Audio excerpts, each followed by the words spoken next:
ജീവിതം മാത്രം, അത് വേഗം മാഞ്ഞു പോകും. ആരെതിർത്തെന്നാലും അത് പോകും നിശ്ചയം. മണ്ണിൽ നേടിയതെല്ലാം നൊടി നേരം പോയിടും. കണ്ടിടും നാം പിന്നിൽ ദൂരയാദേശം. മണ്ണിൽ നേടിയതെല്ലാം നൊടി നേരം പോയിടും. കണ്ടിടും നാം പിന്നിൽ ദൂരയാദേശം. ഒരുങ്ങിയിട്ടുണ്ടോ നാം, ഒരുങ്ങിയിട്ടുണ്ടോ? വിശുദ്ധിയെ തികച്ചങ്ങ് പറന്നു പോകാം. ഒരുങ്ങിയിട്ടുണ്ടോ നാം, ഒരുങ്ങിയിട്ടുണ്ടോ? വിശുദ്ധിയെ തികച്ചങ്ങ് പറന്നു പോകാം.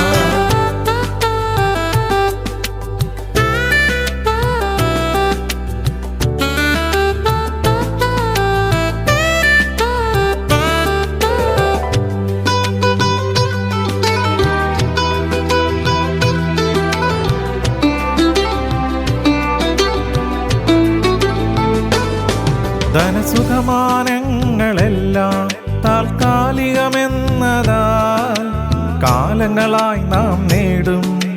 നിമിഷങ്ങളിൽ അത് പോകും. മണ്ണിൽ ജീവിതമെന്നാൽ ലാഭം 6 അടി മാത്രം. പ്രാണൻ ക്രിസ്തുവിലെന്നാൽ മൺകൂടൊഴിയുന്നത് ലാഭം. മണ്ണിൽ ജീവിതമെന്നാൽ ലാഭം 6 അടി മാത്രം.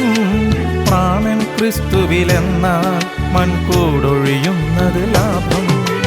ഒരുങ്ങിയിട്ടുണ്ടോ നാം, ഒരുങ്ങിയിട്ടുണ്ടോ? വിശുദ്ധിയെ തികച്ചങ്ങ് പറന്നു പോകാം. ഒരുങ്ങിയിട്ടുണ്ടോ നാം, ഒരുങ്ങിയിട്ടുണ്ടോ? വിശുദ്ധിയെ തികച്ചങ്ങ് പറന്നു പോകാം. Praise Lord. ദൈവനാമത്തിന് മഹത്വമുണ്ടാകട്ടെ. അനുദിന വചനം ബ്ലെസ്സിങ്സ് ഓഫ് ഹെവൻലി സിറ്റിസൺഷിപ്പ്, സ്വർഗീയ പൗരത്വത്തിൻ്റെ അനുഗ്രഹങ്ങൾ. എഫെസ്യർക്ക് എഴുതിയ ലേഖനം 2-ാം അധ്യായം 19-ാം തിരുവചനം. Ephesians chapter 2 verse 19. Now therefore you are no more strangers and foreigners, but fellow citizens with the saints and of the household of God. ആകയാൽ നിങ്ങളിനി അന്യന്മാരും പരദേശികളുമല്ല, വിശുദ്ധന്മാരുടെ സഹപൗരന്മാരും ദൈവത്തിൻ്റെ ഭവനക്കാരുമത്രേ. ആമേൻ. പരിശുദ്ധാത്മാവ് ദൈവമേ, അവിടുന്നാണല്ലോ തിരുവചനം ഞങ്ങൾക്കായി എഴുതി തന്നത്. ആത്മാവാൻ ദൈവമേ, ഞങ്ങളെ പഠിപ്പിക്കണം, വചനത്തിലൂടെ ഞങ്ങളോട് സംസാരിക്കണം. അപ്രകാരം ചെയ്യുന്നതിനായി നന്ദി, അനുഗ്രഹിച്ചതിനായി സ്തോത്രപ്പ. യേശു നാമത്തിൽ തന്നെ ആമേൻ. ബ്ലെസ്സിങ്സ് ഓഫ് ഹെവൻലി സിറ്റിസൺഷിപ്പ്, സ്വർഗീയ പൗരത്വത്തിൻ്റെ അനുഗ്രഹങ്ങൾ. ഈ കാലങ്ങളിൽ യാത്ര ചെയ്യുക എന്നത് അത്രയ്ക്ക് എളുപ്പമുള്ള കാര്യമല്ല. അപ്രതീക്ഷിതമായ ചിലതെല്ലാം സംഭവിക്കാം. എപ്പോൾ വേണേലും ഫ്ലൈറ്റ് ക്യാൻസലാകാം. ഏത് നിമിഷവും എന്തും സംഭവിക്കാം. അനിശ്ചിതത്വത്തിൻ്റെ ഒരു കാലഘട്ടത്തിലൂടെയാണ് നമ്മളെല്ലാം കടന്നു പോകുന്നത്. ഒന്നിനും ഒരു സ്ഥിരതയില്ല. ഒന്നും ഉറപ്പായി പറയാൻ പറ്റാത്തൊരു കാലഘട്ടം. ചിലപ്പോൾ എല്ലാം ഒരുങ്ങി എത്തേണ്ട സ്ഥലത്ത് എത്തുമ്പോഴായിരിക്കും പറയുന്നത് ഇനിയും ചില ഡോക്യുമെൻറ്റ്സ് ആവശ്യമുണ്ട് എന്ന്. അപ്പോൾ അവിടെ ചെല്ലുമ്പോൾ കൂടുതൽ ടെൻഷനാകും. അപ്പോൾ അതാണ് മനുഷ്യരായ നമ്മളുടെ യാത്രയുടെ കാര്യമെന്ന് പറയുന്നത്. ഓരോ വിശ്വാസിക്കും ഒരു സ്വർഗീയ പാസ്പോർട്ട് ലഭിച്ചിട്ടുണ്ട്. എന്നെ കേൾക്കുന്ന സഹോദര സഹോദരി, ആ പാസ്പോർട്ട് കയ്യിലുണ്ടോ എന്നൊന്ന് പരിശോധിക്കണം. എപ്പോഴും പരിശോധിക്കണം. നമ്മളൊരു യാത്രയിലാണ്. അപ്പോൾ സ്വർഗീയ പാസ്പോർട്ട് ഒരു വിശ്വാസിക്ക് കർത്താവ് നൽകിയിട്ടുണ്ട്. ഇത് പിതാവായ ദൈവത്തിൻ്റെ പ്രിയപുത്രനായ യേശുക്രിസ്തുവിൻ്റെ രക്തത്താലുള്ള മുദ്ര പതിപ്പിച്ച് അധികാരപ്പെടുത്തിയതാകുന്നു. കർത്താവിൻ്റെ പരിശുദ്ധ രക്തത്താൽ മുദ്രയിടപ്പെട്ട ആ ഒരു സീൽ ഒരു ദുഷ്ടശക്തിക്കും മായ്ച്ചു കളയാൻ പറ്റില്ലേ? സ്തോത്രം. ചില നേരങ്ങളിൽ ഈ ഇലക്ഷൻ്റെ സമയത്ത് വോട്ടിടുമ്പം ഒരു മഷി വിരൽ പതിപ്പിക്കും, അല്ലയോ? പെട്ടെന്ന് എന്നെ തുടച്ചളഞ്ഞിട്ട് കള്ളവോട്ട് ചെയ്യാൻ പോകുന്ന ആൾക്കാരുണ്ട്. എന്നാൽ ഈ മുദ്ര ഒരൊറ്റ മനുഷ്യനും ഒരു ദുഷ്ടശക്തിക്കോ തുടച്ചു കളയാൻ പറ്റില്ല. സ്തോത്രം. പരിശുദ്ധന്റെ രക്തത്താൽ മുദ്രയിടപ്പെട്ട അധികാരത്തിൻ്റെ ഒരു സീലാണത്. ഓരോ വിശ്വാസിക്കും തന്നിരിക്കുന്ന നിത്യജീവൻ എന്ന വീസ യേശുക്രിസ്തു മരിച്ചവരിൽ നിന്ന് ഉയർത്തതു മൂലമുണ്ടായ ദൈവിക ദാനവും മാനസാന്തരം എന്ന സമയത്ത് ദൈവം നമുക്ക് സൗജന്യമായി നൽകിയതുമാകുന്നു. എന്തുവാ? നിത്യജീവൻ. അപ്പോൾ ഈ നിത്യജീവൻ എന്ന് പറയുന്നത് മരണശേഷം ഉള്ള കാര്യമല്ല. കർത്താവ് വചനത്തിലൂടെ എന്താ നമ്മൾ നിത്യജീവനെ കുറിച്ച് നമ്മളെ പഠിപ്പിക്കുന്നു ശ്രദ്ധിക്കാം. യോഹന്നാന്റെ സുവിശേഷം 17:3. ഏകസത്യദൈവമായ അങ്ങയെയും അവിടുന്ന് അയച്ചിരിക്കുന്ന യേശുക്രിസ്തുവിനെയും അറിയുന്നത് തന്നെ നിത്യജീവനാകുന്നു. And this is eternal life, that they might know you, the only true God, and Jesus Christ, whom you have sent. അപ്പോൾ നിത്യജീവൻ ജീവിച്ചിരിക്കുമ്പോൾ തന്നെ ഉറപ്പാക്കണം. മരിച്ചതിന് ശേഷം ആർക്കും ആരെയും പ്രാർത്ഥിച്ച് നിത്യതയിൽ കടത്താൻ സാധിക്കത്തില്ലെന്നിപ്പോൾ മനസ്സിലായോ? ജീവിച്ചിരിക്കുമ്പോഴാണ് ഈ യേശുവിനെ ഏറ്റുപറയേണ്ടത്. അപ്പോഴാണ് രക്ഷ പ്രാപിക്കുന്നത്. എന്താ വചനം പറയുന്നത്? റോമാലേഖനം 10:9 Romans 10:9 that if you shall confess with your mouth the Lord Jesus and shall believe in your heart that God has raised him from the dead, thou shall be saved. യേശുവിനെ കർത്താവ് എന്ന് വായ്കൊണ്ട് ഏറ്റുപറയുകയും ദൈവം അവനെ മരിച്ചവരിൽ നിന്ന് ഉയർത്തെഴുന്നേൽപ്പിച്ചു എന്ന് ഹൃദയം കൊണ്ട് വിശ്വസിക്കുകയും ചെയ്താൽ നീ രക്ഷിക്കപ്പെടും. അപ്പോൾ കർത്താവിനെ രക്ഷകനാഥനുമായി സ്വീകരിച്ച് ഹൃദയത്തിൽ വിശ്വസിക്കണം, ഹൃദയം കൊണ്ട് വിശ്വസിക്കണം, എന്നിട്ട് അധരം കൊണ്ട് ഏറ്റുപറയണം. സ്തോത്രം. അപ്പോൾ നിത്യജീവൻ എന്ന് പറയുന്നത് മരിച്ചതിന് ശേഷമല്ല, ജീവിച്ചിരിക്കുമ്പോൾ തന്നെ ഉറപ്പാക്കണം. അതുകൊണ്ട് ഒരു കാര്യം ഉറപ്പാക്കി വേണം ഈ യാത്രയ്ക്ക് പുറപ്പെടാൻ. നിത്യജീവൻ ഉറപ്പാക്കി വേണം യാത്രയിൽ തുടരാൻ. അപ്പോൾ ഈ വീസ എന്ന് പറയുന്ന നിത്യജീവൻ ആരാ തന്നെ? യേശുക്രിസ്തുവാണ്. യേശുവിനെ ഏറ്റുപറയുമ്പോൾ ഭാര്യ ഇളകും, ചിലപ്പോൾ ഭർത്താവ് ഇളകും, ചിലപ്പോൾ കുടുംബക്കാരിളകും, ചിലപ്പോൾ പള്ളിയിലെ അച്ഛനും ഇളകും. ഇന്നിപ്പോൾ ഒരു ഭാര്യ ഭർത്താവിനെതിരെ ഡൈവോഴ്സ് നോട്ടീസ് അയച്ചിരിക്കുകയാണ്. സഹോദരങ്ങളെ, നിങ്ങൾക്കറിയാമോ ഈ ഭർത്താവ് എന്ന് പറയുന്ന ഈ ദൈവത്തിൻ്റെ മകൻ ചെയ്ത കുറ്റം? ആ മനുഷ്യൻ, ആ വിശുദ്ധൻ, ആ മകൻ, ദൈവത്തിൻ്റെ പൈതൽ കർത്താവ് യേശുക്രിസ്തുവിനെ ഹൃദയം കൊണ്ട് വിശ്വസിച്ച് അധരം കൊണ്ട് ഏറ്റുപറഞ്ഞ് സ്നാനപ്പെട്ട് ക്രിസ്തുവിനോട് ചേർന്ന്, ഇതാണ് ഈ ഭാര്യയുടെ ഹസ്ബൻഡ് ചെയ്ത കുറ്റം. അതിന് ഈ ഭാര്യ, ഇതേപോലെ ഏതെങ്കിലും ഭാര്യമാർ ഇപ്പോഴെന്നെ കേൾക്കുന്നുണ്ടെങ്കിൽ, അല്ല എൻ്റെ പൊന്നുകാരി, എൻ്റെ ഭാര്യയല്ല, എൻ്റെ സഹോദരി, നിന്റെ ഭർത്താവ് ജീവിച്ചിരുന്നപ്പോൾ തന്നെ യേശുവിനെ സ്വന്തം രക്ഷിതാവായി അവൻ്റെ നിത്യജീവൻ ഉറപ്പാക്കി, നിത്യത ഉറപ്പാക്കി. ഇനി നീ മറ്റൊരു കാര്യം അറിയണം. ബൈബിളിൽ പറഞ്ഞിരിക്കുന്ന ദൈവം വെറുക്കുന്നൊരു പാവമുണ്ട്. എന്താണെന്നറിയാവോ? ഉപേക്ഷണപത്രം, ഡൈവോഴ്സ്. സ്തോത്രം. നിന്റെ ഭർത്താവ് കർത്താവിനെ സത്യത്തിൽ ആത്മാവിലും ആരാധിക്കുന്നു എന്ന ഒറ്റ കാരണത്താൽ നിനക്ക് അവനെ ഡൈവോഴ്സ് ചെയ്യണം.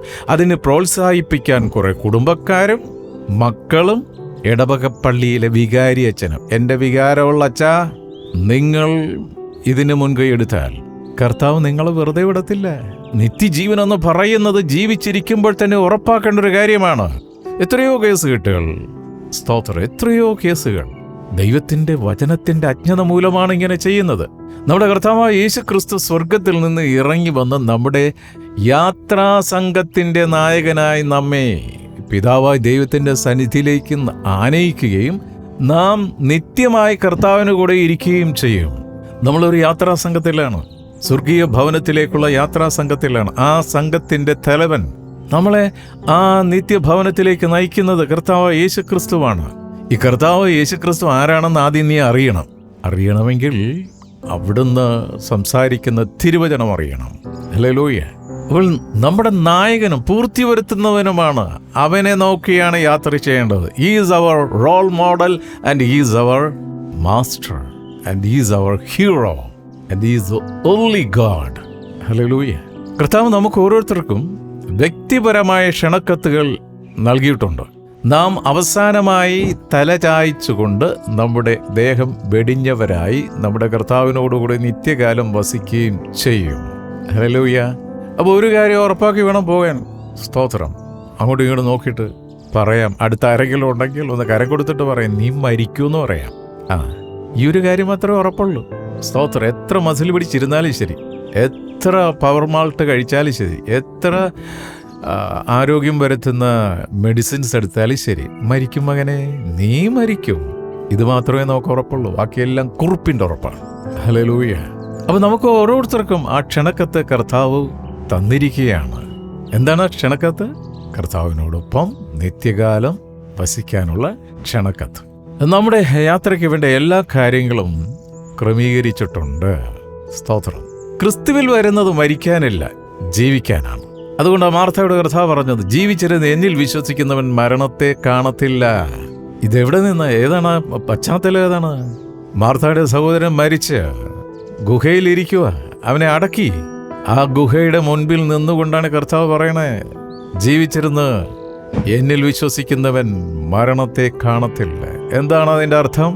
ജീവിച്ചിരുന്നത് കർത്താവിൻ്റെ വചനത്തിൽ വിശ്വസിച്ച് വചനം ഏറ്റെടുത്ത് ജീവിക്കുന്നവന് മരണമില്ല. അതുകൊണ്ട് ഒരിക്കൽ കൂടി അങ്ങോട്ടും ഇങ്ങോട്ടും നോക്കിയിട്ട് പറയാം, നിനക്ക് മരണമില്ല, നിനക്ക് മരണമില്ല. നമുക്കെല്ലാവർക്കും ആഗ്രഹം ജീവിക്കണമെന്നാണ്. Very simple. വീട്ടിൽ ആ ബൈബിൾ ഇരിപ്പില്ലേ, അത് എടുത്തനുസരിച്ചാൽ മതി. ഇനി അത് അനുസരിക്കാൻ ആരുടെയെങ്കിലും പെർമിഷൻ്റെ ആവശ്യമില്ല. കാരണം ഒരു ഭർത്താവ് എന്നുള്ള നിലയിൽ സഹോദര, നിന്റെ ഭാര്യയുടെ ശരീരത്തിൻ്റെ മേൽ അധികാരം നിനക്കാണ്. ഒരു ഭാര്യ എന്നുള്ള നിലയിൽ സഹോദരി, നിന്റെ ഹസ്ബൻഡിൻ്റെ ശരീരത്തിൻ്റെ മേലുള്ള അധികാരം നിനക്കാണ്. എന്നാൽ കേട്ടോ, രണ്ടുപേരുടെയും ആത്മാവിൻ്റെ മേലുള്ള അധികാരം കർത്താവിന് മാത്രമാണ്.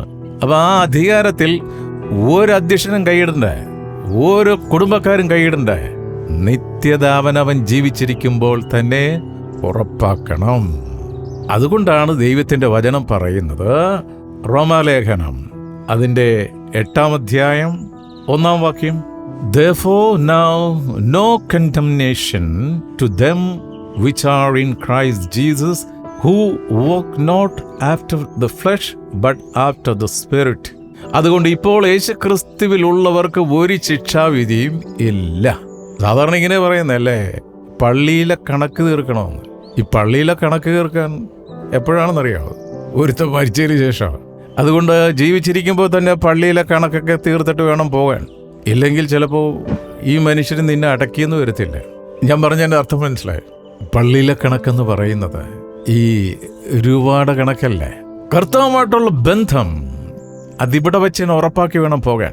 അതുകൊണ്ടാണ് പറഞ്ഞ, ആകയാൽ ഇപ്പോൾ യേശുക്രിസ്തുവിലായിരിക്കുന്നവർക്ക് ഒരു ശിക്ഷാവിധിയുമില്ല. സ്തോത്രം. ഇനി പള്ളിയിലെ കണക്ക് തീർത്തിട്ട് തീരുന്നില്ല അവിടം കൊണ്ട്. അടക്കത്തിനും പിന്നെ തുടർന്നുള്ള ശുശ്രൂഷകൾക്കെല്ലാം ഇങ്ങനെ പണം കൊടുത്തുകൊണ്ടേയിരിക്കണം. എന്നാൽ ഒരുത്തവൻ പെന്തക്കോസ് അനുഭവത്തിൽ വന്ന് കർത്താവിനെ രക്ഷകൻ നാഥനുമായി സ്വീകരിക്കുമ്പോൾ അവൻ മരിച്ചാൽ പള്ളിയിലെ കണക്ക് തീർക്കണ്ട. ഓൾറെഡി അവൻ ജീവിച്ചിരിക്കുമ്പോൾ തന്നെ അവൻ ചെയ്യാനുള്ളതെല്ലാം അവന് വേണ്ടി ചെയ്തു കഴിഞ്ഞു. അവൻ്റെ മരണാനന്തര ശുശ്രൂഷ ഒരുത്തൻ ജീവിച്ചിരുന്നപ്പോൾ തന്നെ ചെയ്തു. ഹല്ലേലൂയ. പിന്നെ നാട്ടു നടപ്പനുസരിച്ച് മരിച്ചുപോയ ഒരാളുടെ പേരിൽ നാട്ടുകാരെയൊക്കെ വിളിച്ചു വരുത്തി ബിരിയാണിയോ ചോറോ കഞ്ഞിയോ ഒക്കെ കൊടുത്ത് ജീവിച്ചിരിക്കുന്നവർക്ക് ശരീരപുഷ്ടി എന്നല്ലാതെ കണ്ട് മരിച്ചുപോയ വ്യക്തിക്ക് ഒരു ഗുണവും അതിലുണ്ടാകത്തില്ല. കാരണം കർത്താവ് നമുക്കായി ഒരുക്കി വെച്ചിരിക്കുന്നത് അവിടെ എത്തണമെങ്കിൽ ഭൂമിയിലെ മനുഷ്യൻ്റെ പണത്തിന് സാധിക്കത്തില്ല. അപ്പോൾ കർത്താവ് വചനത്താൽ ക്രമീകരിച്ച് നിയമിക്കപ്പെട്ടതും അവൻ നമ്മെ വിളിക്കുമ്പോൾ സ്വന്തമാക്കുന്നതുമായ ഈ പൗരത്വം ലഭിച്ചത് എത്ര അനുഗ്രഹമാണ്. സ്വന്തം ഭവനം, ഇത് അന്യദേശമല്ല. അവൻ നമുക്ക് വേണ്ടി ഒരുക്കിക്കൊണ്ടിരിക്കുന്ന നിത്യഭവനം, അതിൽ അവ്യക്തതയൊന്നുമില്ല. ആരെങ്കിലും നമ്മെ സ്വീകരിക്കാൻ അവിടെ കാണുമോ എന്ന് ചിന്തിക്കേണ്ട ആവശ്യമില്ല. പണം കൈമാറ്റം ചെയ്യേണ്ടതില്ല. നാം അത് നേരത്തെ അയച്ചു കഴിഞ്ഞല്ലോ. ഹല്ലേലൂയ. സ്തോത്രം. നമ്മുടെ പിതാവ് നമ്മുടെ പുതിയ വാസസ്ഥലത്ത് എത്തുവാനുള്ള വഴി അന്വേഷിക്കേണ്ടതില്ല. കാരണം വഴിയും സത്യവും ജീവനും കർത്താവ് തന്നെയാണ്. അവിടുത്തെ സംസ്കാരം, നാണയം, ഭക്ഷണം എന്നിവയെക്കുറിച്ച് നാം ഭാരപ്പെടേണ്ട ആവശ്യമില്ല. എന്തു വസ്ത്രം ധരിക്കണമെന്നും എന്നതിനെക്കുറിച്ച് ഒരിക്കലും ചിന്തിക്കേണ്ട. അവൻ്റെ നീതി എന്ന വസ്ത്രം അവൻ്റെ എല്ലാ മക്കൾക്കും മതിയായതും യോജിക്കുന്നതുമാണ്. സ്തോത്രം. മരിക്കുമ്പോൾ ധരിപ്പിക്കുന്ന ഒരു വെള്ള വസ്ത്രമല്ലേ സാധാരണ ധരിപ്പിക്കുന്നത്. കയ്യിൽ ഒരു വെള്ള ഗ്ലൗസ്, കാലിൽ വെള്ള സോക്സ്, പിന്നെ പാദത്തിൽ ഒരു ബ്ലാക്ക് ഷൂ. സ്തോത്രം. അത്യാവശ്യം ഈ 3 കാര്യങ്ങളൊന്ന് റെഡിയാക്കി വെച്ചിരുന്നാൽ മതി. അപ്പോൾ യാത്രയ്ക്ക് പോകുമ്പോൾ അതുകൂടെ കരുതിക്കൂ. ഒരു വഴിക്ക് പോവുകയല്ലേ. സ്തോത്രം. ചിലർ മരിക്കുമ്പോൾ കിടത്താനുള്ള പെട്ടിയുടെ കാശ് വരെ റെഡിയാക്കി വെച്ചുകൊണ്ടാണ് ചിലർ യാത്ര ചെയ്യുന്നത്. അതും നല്ലതാണ്, അതും കുഴപ്പമില്ല. സ്തോത്രം. എന്നാൽ ഞാൻ ചേർന്ന് നിൽക്കുന്ന കൂട്ടായ്മയുടെ ഒരു പ്രത്യേകത, ജോഷുവ ജനറേഷൻ കോർണർസ്റ്റോൺ ചർച്ചിൻ്റെ ഒരു പ്രത്യേകത, സ്തോത്രം, ഞങ്ങളുടെ കൂട്ടായ്മയിൽ ആരെങ്കിലും മരിച്ചാൽ ആ വിശുദ്ധൻ്റെ മരണാനന്തര ശുശ്രൂഷയുടെ ചിലതെല്ലാം ചർച്ചിൽ നിന്നാണ്. സ്തോത്രം. അതൊരു പ്രത്യേകതയാണ്. അനുഗ്രഹിക്കപ്പെട്ട ഒരടക്കം ആ മകനോ മകൾക്കോ ലഭിച്ചിരിക്കും. സ്തോത്രം. എവിടെ കൊണ്ടേ അടക്കും എന്നുള്ള സിമിത്തേരി കൊതിയുടെ ആവശ്യമില്ല, ശവക്കല്ലറയുടെ കൊതിയുടെ ആവശ്യമില്ല. സ്തോത്രം. ഇടക്കൊച്ചിയിൽ മനോഹരമായ ഒരു സിമിട്രി ഉണ്ട്. അതിൻ്റെ അകത്ത് കയറി ചെന്നാൽ അവിടെ ഇരുന്ന് വിശ്രമിച്ചിട്ട് കാലും നീട്ടി ഉറങ്ങാൻ തോന്നും. അതേപോലെ മനോഹരമായ ഒരു സിമിട്രിയാണ്. ചിലരെയൊക്കെ രക്ഷയിൽ നിന്ന് പുറകോട്ട് പിടിച്ചു വലിക്കുന്നത് ഈ സിമിത്തേരിയുടെ വിഷയമാണ്. എൻ്റെ പൊന്നു സഹോദര, നീ ക്രിസ്തുവിനെ രക്ഷകനെന്ന ആരാധനമായി സ്വീകരിച്ചത് മരിക്കാനല്ല, ജീവിക്കാനാണ്. കർത്താവിനോടൊപ്പം ദീർഘകാലം അവൻ്റെ നിത്യഭവനത്തിൽ വസിക്കാനാണ്. അതുകൊണ്ട് നിത്യത ജീവിച്ചിരിക്കുമ്പോൾ തന്നെ ഉറപ്പാക്കണം. സ്തോത്രം. ഫിലിപ്പി ലേഖനം 3:20-21 തിരുവചനം നമ്മളെ ഓർമ്മിപ്പിക്കുന്നത് വളരെ ശ്രദ്ധയോടെ കേൾക്കണം. നമ്മുടെ പൗരത്വമോ സ്വർഗത്തിലാകുന്നു, അവിടെ നിന്ന് കർത്താവായ യേശു ക്രിസ്തു രക്ഷിതാവായി വരുമെന്ന് നാം കാത്തിരിക്കുന്നു. For our conversation is in heaven, from whence also we look for the Savior, the Lord Jesus Christ. ക്ഷീണിതനായ യാത്രക്കാരൻ തൻ്റെ ലക്ഷ്യസ്ഥാനത്തെത്തുമ്പോൾ കേൾക്കുന്ന ഒരു ഇമ്പസ്വരമുണ്ട്. ഇവിടെ കയറി വാ. നമ്മുടെ പിതാവ് നമ്മെ സ്വർഗീയ പൗരന്മാർ എന്ന നിലയ്ക്ക് നിത്യഭവനത്തിലേക്ക് സ്വാഗതം ചെയ്യും. നമ്മുടെ പിതാവ് നമ്മുടെ സാന്നിധ്യം അത്രയ്ക്ക് ആഗ്രഹിക്കുന്നു. ഹല്ലേലൂയ. എത്ര മനോഹരമായ സ്തോത്രം. സ്വർഗീയ പിതാവ്, നമ്മുടെ വരവിനായി കാത്തിരിക്കുന്ന സ്വർഗീയ പിതാവ്. ഹല്ലേലൂയ. അതുകൊണ്ട് എപ്പോഴും മുകളിലോട്ട് നോക്കി വേണം യാത്ര ചെയ്യാൻ. കാരണം നമ്മുടെ പൗരത്വമോ സ്വർഗത്തിലത്രേ. പ്രാർത്ഥിക്കാൻ. സ്നേഹവാനായ പിതാവേ, എൻ്റെ നിത്യഭവനത്തിൽ പോകുന്നതിനെക്കുറിച്ച് ഞാൻ വേണ്ടുവോളും ആഗ്രഹിച്ചിട്ടില്ല. എന്തുകൊണ്ടെന്നാൽ ഈ ലോകത്തെ ഞാൻ ആവശ്യത്തിലധികം സ്നേഹിച്ചു. എൻ്റെ താല്പര്യങ്ങളെ ഉയരത്തിലുള്ളവയിൽ വെറുക്കുവാനും ഭൗമികമായിൽ നിന്ന് തിരിക്കുവാനും സഹായിക്കണമേ.